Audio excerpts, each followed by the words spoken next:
Assalamualaikum warahmatullahi wabarakatuh.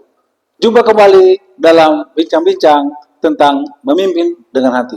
Salah satu kata kunci lain dalam memimpin dengan hati, haruslah orang yang cerdas, tapi tidak membuat orang lain merasa bodoh. Pemimpin yang memimpin dengan hati haruslah cocok yang cerdas, tapi tidak membuat orang lain merasa bodoh bila berhadapan dengannya.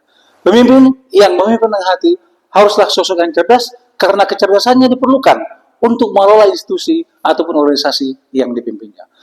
Pemimpin haruslah sosok yang cerdas karena harus mampu menjadi motivator bagi bawahan, karyawan, ataupun rakyatnya, menjadi pelita bagi orang-orang lain yang sedang mengalami kegelapan, ataupun menjadi kompas bagi orang lain yang sedang mengalami kebingungan.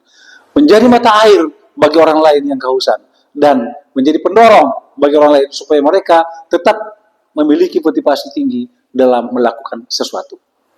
Saya katakan tadi bahwa orang yang memimpin dengan hati harus cerdas, tapi tidak membuat orang lain merasa bodoh. Pemimpin yang memimpin dengan hati harus cerdas memang, agar dapat memahami filosofi, organisasi, ataupun institusi yang dipimpinnya.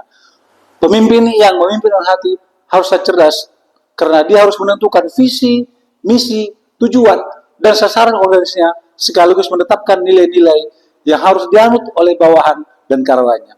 Tidak hanya cukup sekedar menentukannya, tetapi juga harus memiliki kebijakan dan metode untuk mewujudkannya.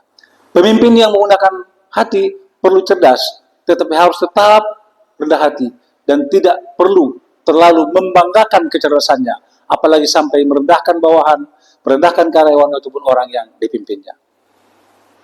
Pemimpin dengan hati memang harus cerdas, tapi tidak membuat orang lain merasa bodoh. Pemimpin yang menggunakan hati dalam memimpin haruslah merupakan pribadi yang rendah hati, tidak suka membanggakan diri, tidak arogan, tidak sombong, menjauhkan diri dari menjelekkan, apalagi membusukkan bawahannya maupun orang-orang yang dipimpinnya.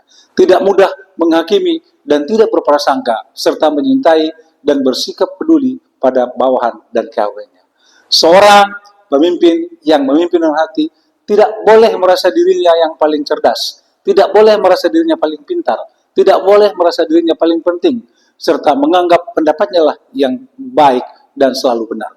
Demikian, terima kasih. Sampai jumpa untuk masa yang akan datang.